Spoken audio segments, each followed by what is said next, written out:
Hello dear students.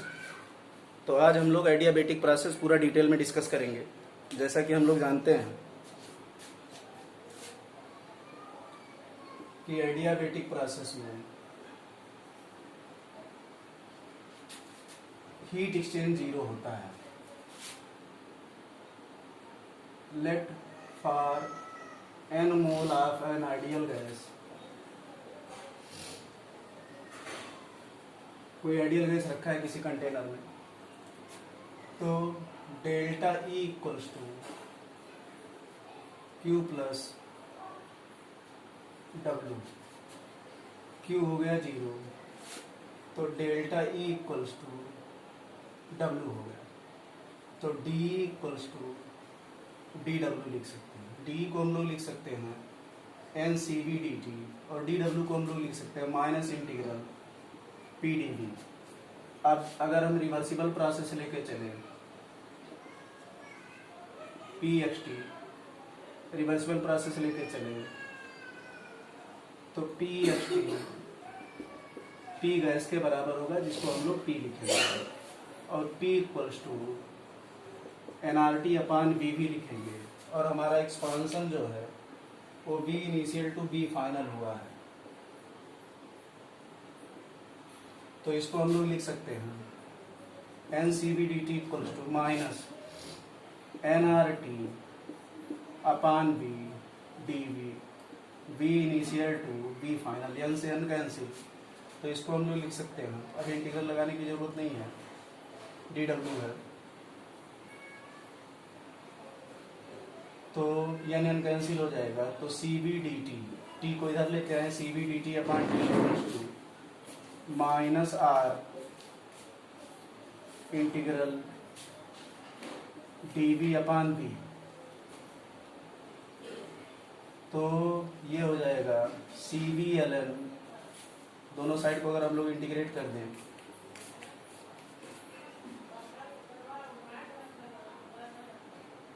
और इसको V initial to V final कर दें, और इसको T1 टू T2 कर दें, तो CV/ln T2/T1 इक्वल्स टू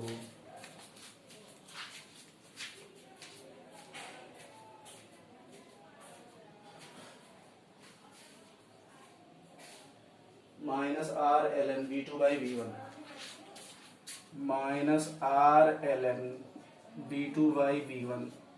इसको हम लोग V1 से V2 का भी एक्सपांसन लिख सकते हैं, और T1 से T2 का भी। तो ये हो जाएगा ln T2/T1 equals to minus R/CV ln V2/V1। अब CV इक्वल्स टू R/गामा-1, तो R/CV इक्वल्स टू गामा-1, तो minus R/CV equals to minus gamma minus one.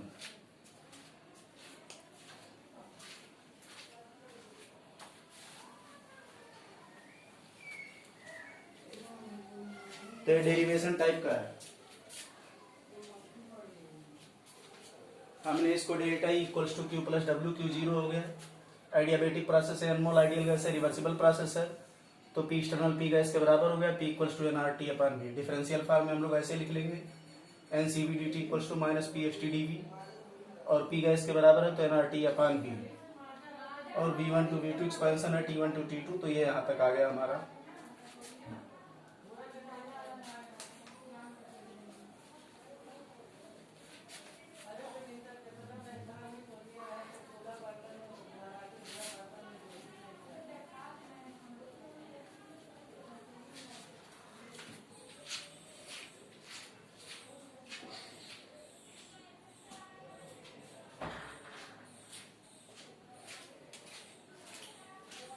तो इसको हम लोग लिख सकते हैं ln T2/T1 equals to minus gamma minus one ln V2/V1। तो ये हो जाएगा ln T2/T1 इक्वल्स टू, इसको हम लोग लिख सकते हैं गामा-1 ln V1/V2।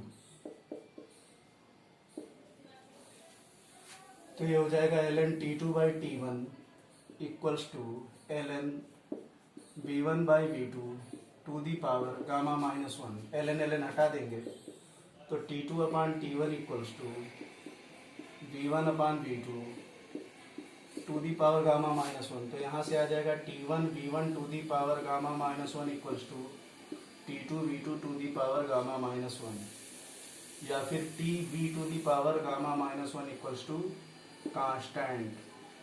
तो ये हमारा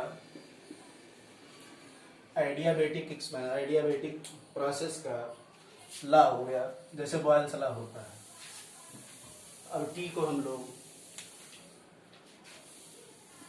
PV इक्वल्स टू nRT होता है, तो टी को हम लोग PV अपान nR लिख देंगे। तो PV upon nR into V to the power gamma minus one equals to constant. और अगर मोल फिक्स है तो nR भी कांस्टेंट में चला जाएगा, तो ये हो जाएगा PV to the power gamma equals to constant. तो ये भी एक एक्सप्रेशन हो गया आइडियाबेटिक फार्मूले का। यहाँ से हम लोग ये भी लिख सकते हैं कि P1 V1 to the power gamma equals to P2 V2 to the power gamma. तो ये सब आइडियाबेटिक फार्म की इक्वेशन आ गए। जैसे बॉयल्स लॉ का इक्वेशन आता है PV इक्वल्स टू कांस्टेंट, उसी तरीके से ये भी आ जाता है। ध्यान से देखेंगे हम लोग।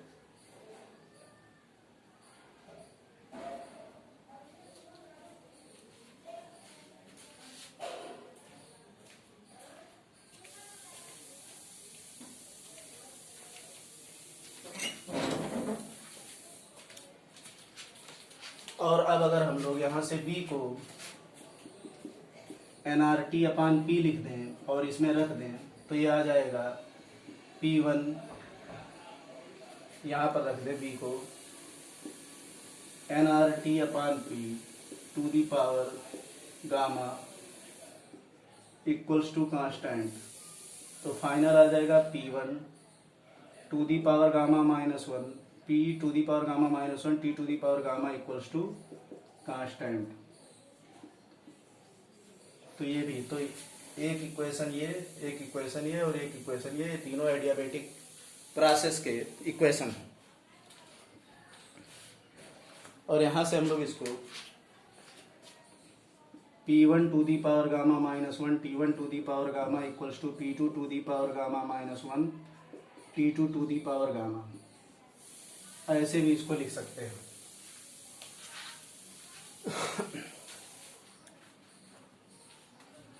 तो हमारा ये एडियाबेटिक प्रोसेस का इक्वेशन निकल कर आ गया TV to the power gamma minus one equals to constant, या PV to the power gamma equals to constant, या P to the power gamma minus one, T to the power gamma equals to constant.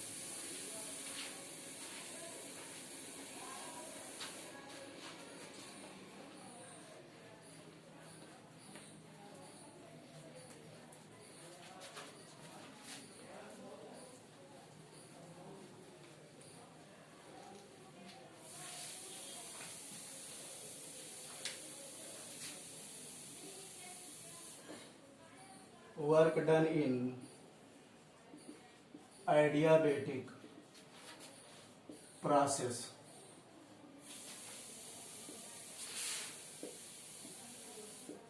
Reversible expansion V1 से V2, तो W equals to integral minus PXT/dV। Normal reversible process में work done का ही formula होता है, और reversible है तो PX2 equals to P gas या फिर P। तो ये हो गया minus integral nRT upon minus integral PdV। तो ये हो गया माइनस nRT अपान, अच्छा आइडियाबेटिक प्रोसेस का इक्वेशन हम लोग लिखेंगे तो PV to the power gamma equals to constant. तो P equals to constant upon V to the power gamma, तो minus integral K V to the power gamma d V, तो minus K integral d V upon V to the power gamma, और ये v1 हो गया, ये v2 हो गया, तो ये हो गया minus K V to the power minus gamma plus 1 v1 to v2। और जब हम वैल्यू रखेंगे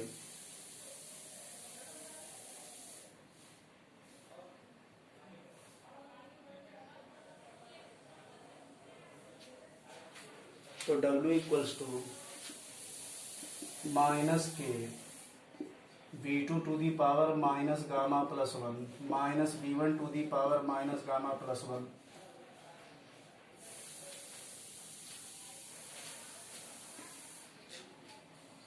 और लिमिट रखेंगे अपान 1 माइनस गामा,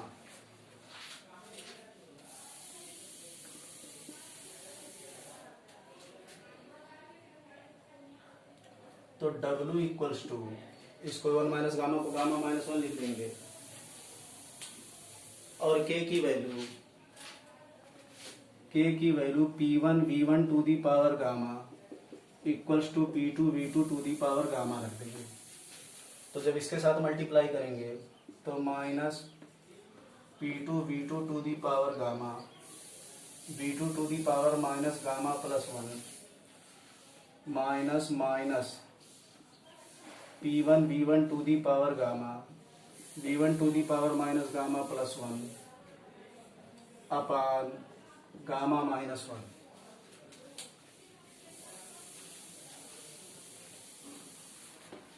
तो फार्मूला ही लेकर हम चलेंगे फार्मूले के डेरिवेशन में। तो यहां से जब हम लोग सॉल्व करेंगे तो ये आ जाएगा W equals to P2 V2 minus P1 V1 upon gamma minus 1। ये हमारा रिवर्सिबल प्रोसेस में आइडियाबैटिक प्रोसेस का वर्क डन हो गया।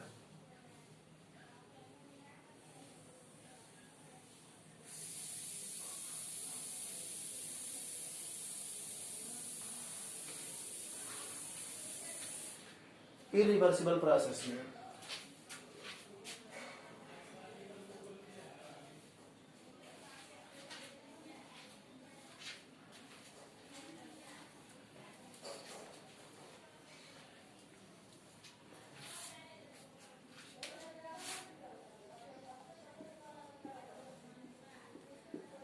work done in irreversible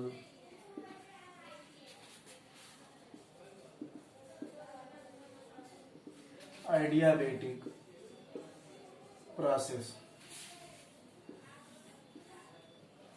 तो Q इक्वल्स टू 0, तो du इक्वल्स टू dw। अच्छा, या delta E equals to w, तो NCV T2 minus T1 equals to W हो गया माइनस PXT डेल्टा V। तो इस तरीके से हम लोग निकाल लेंगे।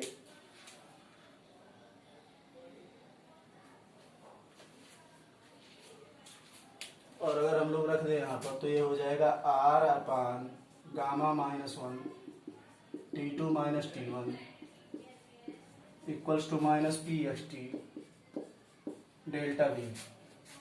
तो ये हो जाएगा, वर्क डन आ जाएगा NR T2 माइनस T1 अपान गामा माइनस 1।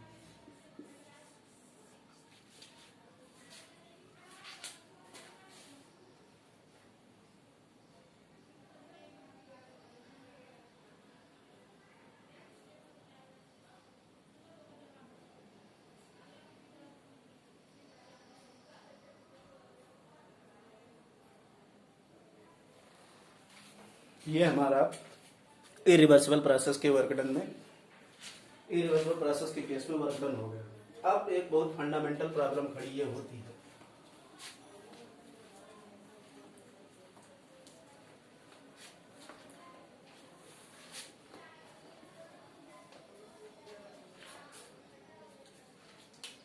कि delta E equals to Q plus W, और एडियाबेटिक प्रोसेस है तो Q इक्वल्स टू 0। अब delta E equals to W आ गया। डेल्टा ई हमारा स्टेट फंक्शन है और डब्ल्यू हमारा पाथ फंक्शन है। अब ये एक कॉन्ट्राडिक्शन क्रिएट हो गया, तो अब इसका किया क्या जाए, क्योंकि डेल्टा ई तो हमारा स्टेट फंक्शन है और डब्ल्यू हमारा पाथ फंक्शन है।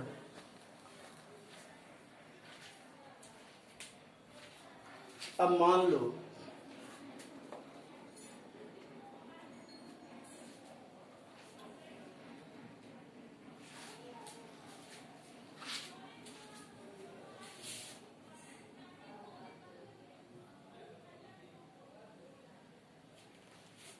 अब अगर V1 से V2 तक का एक्सपांशन है और इरिवर्सिबल है, W रिवर्सिबल और W irreversible, and W irreversible, तो जैसे आइसोथर्मल प्रोसेस के केस में वर्क डन रिवर्सिबल पर V1 से V2 तक के एक्सपांशन का वर्क डन और V1 से V2 तक के एक्सपांशन का वर्क डन रिवर्सिबल और इरिवर्सिबल में अलग अलग आता था। उसी तरीके से एडियाबेटिक प्रोसेस के केस में भी सेम आएगा। अब अगर हम लोग इसको ग्राफ से देखें तो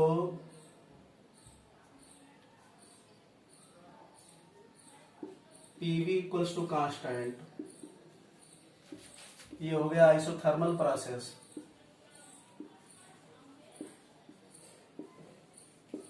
और PV to the power gamma equals to constant, ये हो गया एडियाबेटिक प्रोसेस। अब हम लोग स्लोप निकालने की कोशिश करें यहां से, तो एक बार डिफरेंशिएट करेंगे तो PdV plus VdP equals to 0, तो dP by dV minus P upon V, तो ये slope of isothermal PV graph हो गया। Slope of isothermal PV graph हो गया। इसी तरीके से अगर हम लोग एडियाबेटिक कर्व का स्लोप निकालेंगे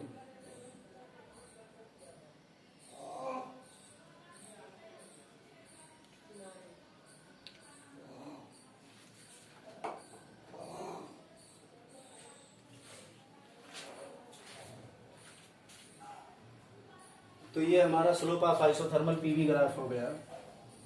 अगर हम लोग एडियाबेटिक कर्व का स्लोप निकालेंगे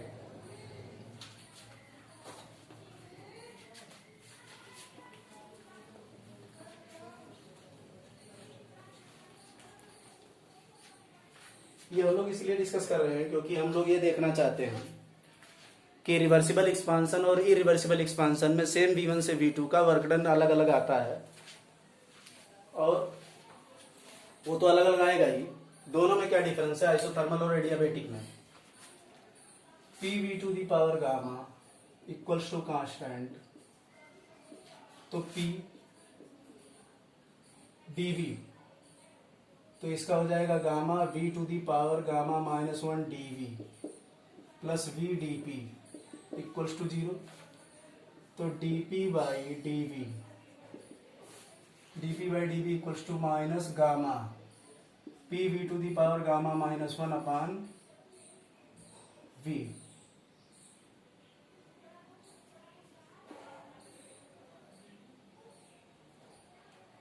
minus gamma PV to the power minus gamma upon V।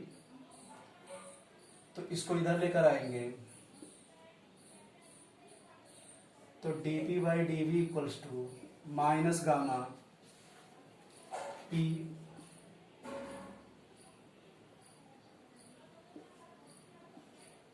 Upon B. तो ये हो गया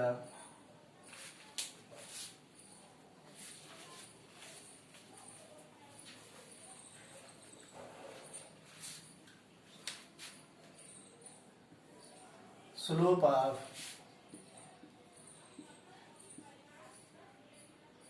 आइडियाबैटिक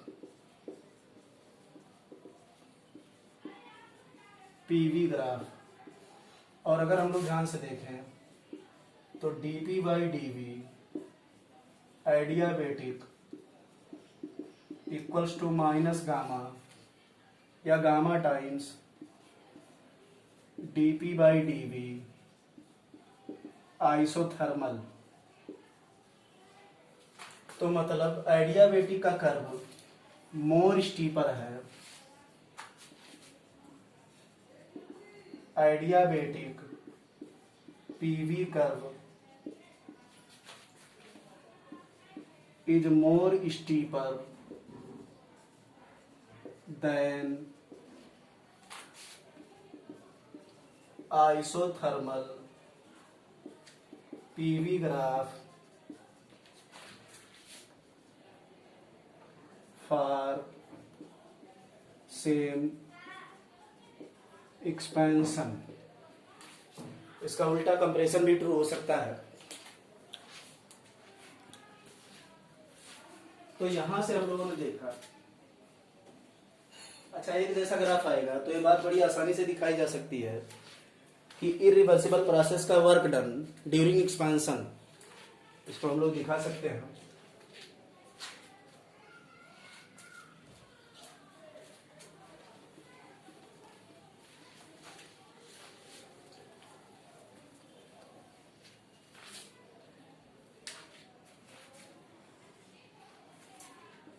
इस एक्सिस पर v है, इस एक्सिस पर p है, और ये एक एक्सपांशन है और ये एक एक्सपांशन है। तो ये v2 हो गया और ये v1 हो गया, ये p1 हो गया और ये कुछ p2, ये p2 हो गया और ये p2 डैश हो गया। तो ऊपर जो ज्यादा स्टीपर वो आइडियाबैटिक हो जाएगा। तो मतलब ये नीचे वाला ग्राफ हो गया आइडियाबैटिक का और ये ऊपर वाला ग्राफ हो गया आइसोथर्मल का। तो पहले ये दोनों बातें क्लियर हो गई कि अगर सेम एक्सपांशन है v1 से v2 तक का तो आइडियाबैटिक वाला कर्व ज्यादा स्टीपर होगा in comparison to isothermal curve.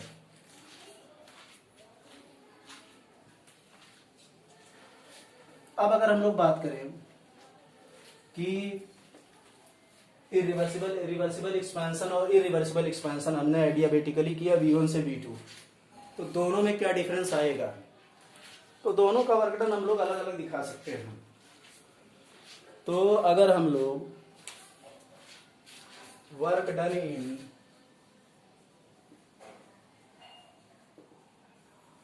आइडियाबैटिक reversible expansion करें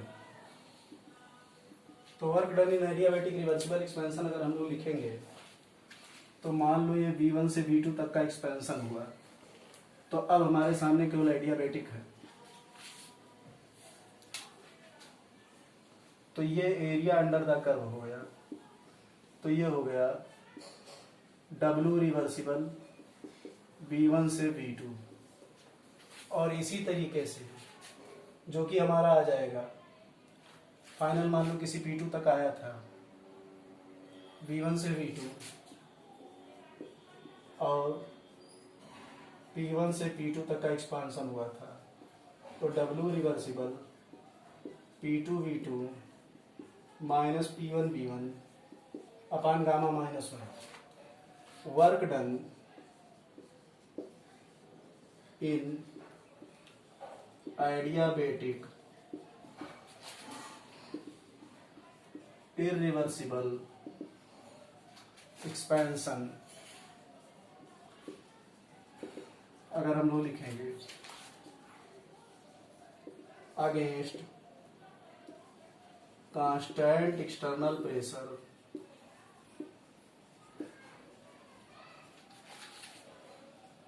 P एक्सटर्नल, तो W आ जाएगा W इरिवर्सिबल V1 से V2, तो minus P x T V2 minus V1। तो यहाँ से अगर हम लोग लिखेंगे तो ये आ जाएगा ABCD, एरिया ABCD। तो जैसे हम लोगों ने isothermal reversible expansion irreversible expansion में दिखाया था, वैसे यहाँ पर बड़ी आसानी से दिखाया जा सकता है कि माड W रिवर्सिबल V1 से V2 इज ग्रेटर देन माड W इरिवर्सिबल V1 से V2 इन एडियाबेटिक प्रोसेस।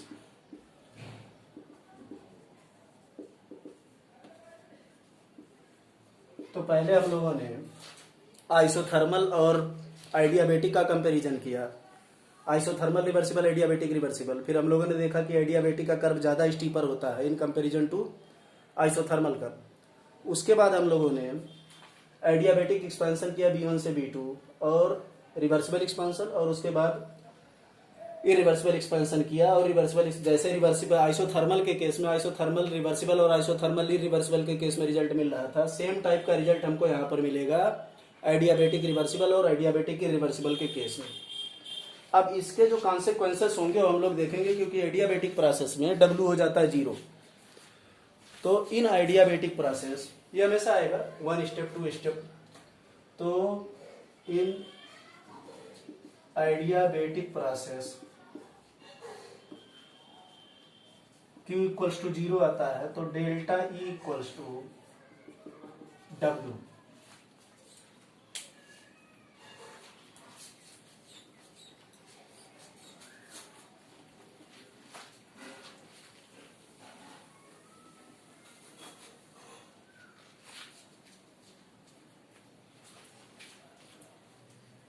अब हम लोग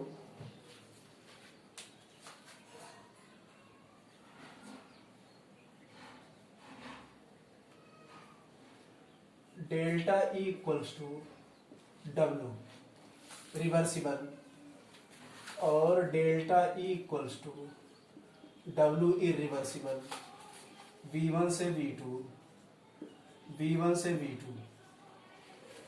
तो डेल्टा E1 डेल्टा E2 लिखना पड़ेगा, क्योंकि माड W रिवर्सिबल V1 से V2 इज ग्रेटर देन माड W इरिवर्सिबल V1 से V2। तो पहली बात तो ये दोनों आपस में बराबर नहीं है, तो ये दोनों बराबर नहीं होंगे। इसका मतलब it means there exist different paths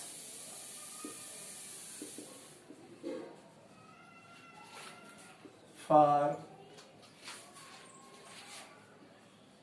reversible and irreversible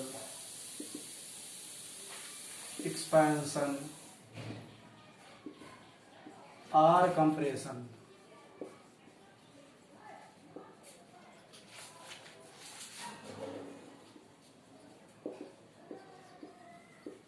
in adiabatic process, same expansion और सेम कंप्रेशन।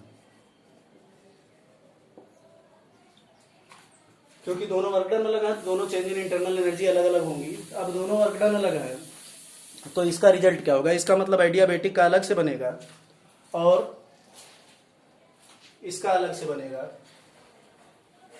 अब अगर हम लोग ध्यान से देखें तो delta E equals to W। अब अगर W निगेटिव है, इफ W इज निगेटिव, तो डेल्टा E लेस देन 0। तो डेल्टा E लेस देन 0 तो E final less than E initial. इसका मतलब अच्छा जो ई है is a direct function of या E equals to F/2 nRT। तो इसका मतलब T final less than T initial. अब W निगेटिव कब मिलेगा? जब एक्सपेंशन होगा। तो T final less than T initial, तो W निगेटिव तो डेल्टा ई निगेटिव, तो final temperature less than T initial. इसका हम लोग कह सकते हैं हम work done is at the cost of internal energy. क्योंकि अगर गैस वर्क डन कर रही है तो उसमें इंटरनल एनर्जी का लॉस होगा, और अगर इंटरनल एनर्जी का लॉस होगा तो टेम्परेचर गिरेगा। इसका मतलब यहां से दो इंपॉर्टेंट बातें हो गई कि reversible, same isothermal, same adiabatic reversible और इरिवर्सिबल एक्सपेंशन के लिए दो अलग अलग पाथ बनेंगे और दो अलग अलग चेंज इन इंटरनल एनर्जी होगी। दूसरी बात कि अगर work is done by the gas है तो W निगेटिव हो गया, W निगेटिव हो गया, डेल्टा ई निगेटिव हो गया, डेल्टा ई निगेटिव हो गया मतलब फाइनल टेम्परेचर। तो अगर एक्सपेंशन हो रहा है तो सिस्टम विल लूज टेम्परेचर। अब बात आती है कि अगर हम लोग सेम V1 से V2 तक का एक्सपेंशन किए हैं रिवर्सिबल और इरिवर्सिबल के केस में,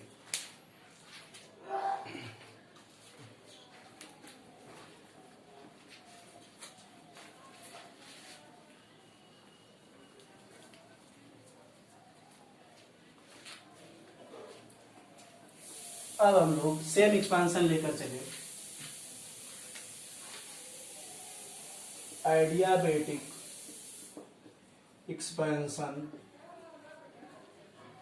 V1 से V2 रिवर्सिबल।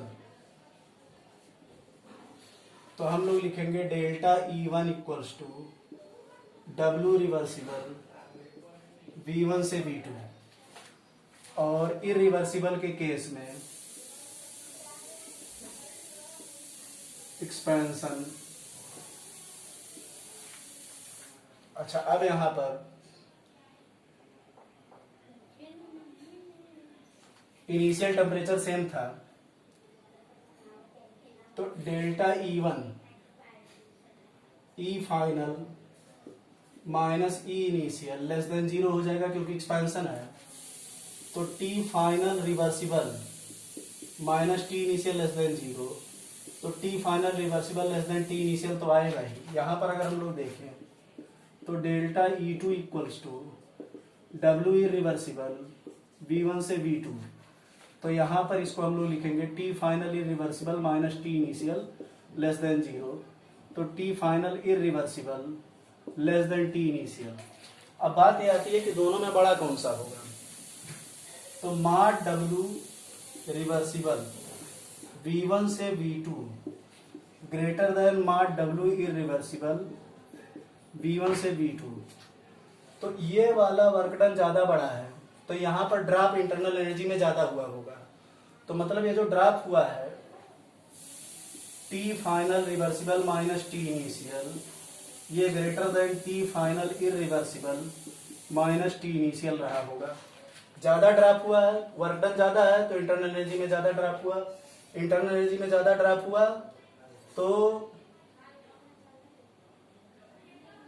जो T final minus T initial है वो ज्यादा गिरा होगा।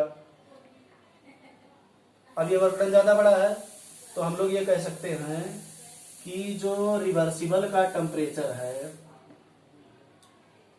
यहां पर जो T final reversible less than T final irreversible,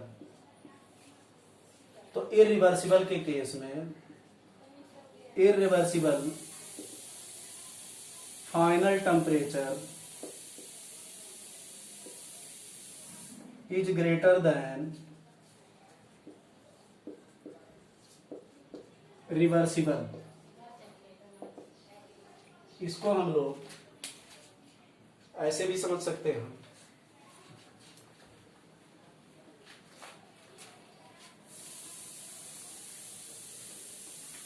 कि मान लो सेम लाइन से हम लोगों ने स्टार्ट किया यहाँ से, टी इनिशियल सबका सेम था, जिसमें ड्रॉप ज्यादा होगा तो इसमें यहां से यहां तक का ड्रॉप हुआ डेल्टा ई रिवर्सिबल, और इसमें यहां से यहां तक का ड्रॉप हुआ डेल्टा ई इरिवर्सिबल। यहां पर जो वर्क डन हुआ W रिवर्सिबल V1 से V2, और यहां पर जो वर्क डन हुआ वो W इरिवर्सिबल V1 से V2। तो ये वाला वर्क डन ज्यादा बड़ा है तो यहाँ का ड्रॉप ज्यादा हुआ, तो ये हो गया T फाइनल रिवर्सिबल और ये हो गया T फाइनल इरिवर्सिबल। तो ऑब्वियस सी बात है कि T final irreversible will be greater than T final reversible. तो सेम एक्सपेंशन के लिए V1 से V2 तक के सेम एक्सपेंशन के लिए रिवर्सिबल एक्सपेंशन के केस वाला जो टेम्परेचर होगा फाइनल टेम्परेचर वो कम मिलेगा in case of irreversible.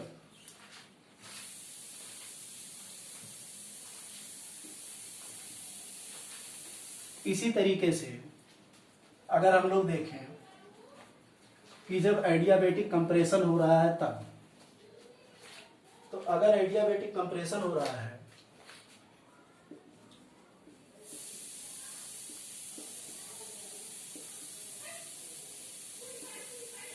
V1 से V2 तक का,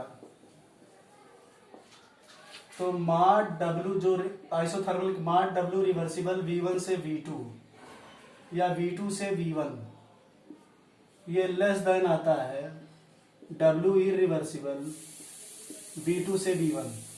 याद करो इरिवर्सिबल वाले का केस का वर्क डन कंप्रेशन के केस में ज्यादा आ रहा था। अच्छा अब क्या होगा, delta E equals to W, जब कंप्रेशन होगा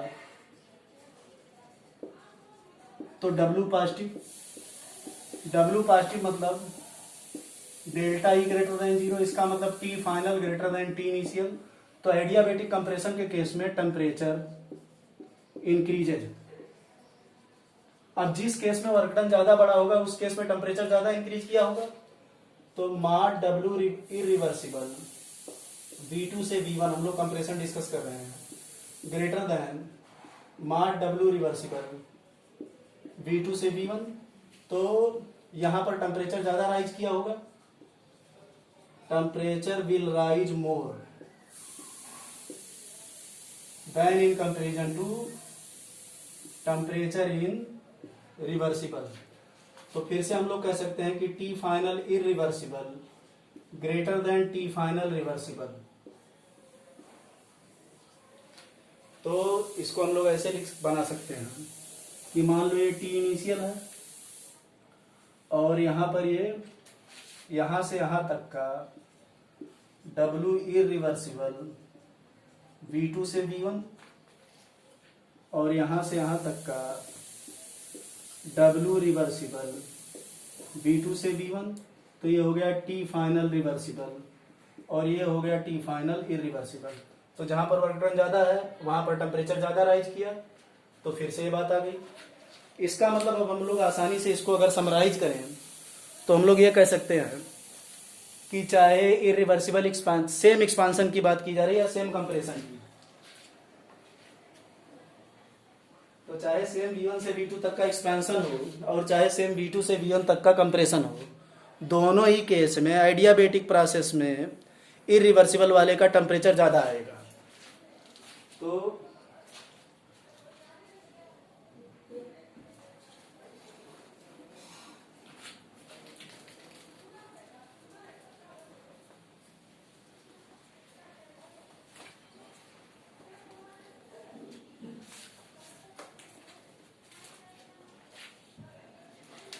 for same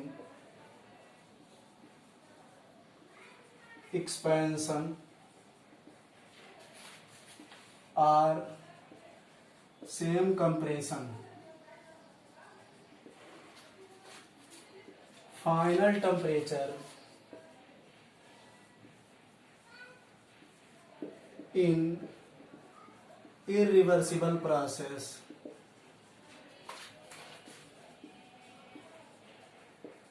is more than in reversible process.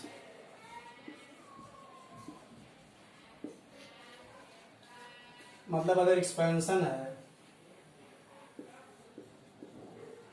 अगर हम लोग समराइज करें तो T final irreversible greater than T final reversible, और अगर कंप्रेशन है तो T final irreversible is greater than T final reversible. तो ये हमारा आइडियाबैटिक एक्सपांशन और कंप्रेशन हो गया और उनका कंपैरिजन हो गया।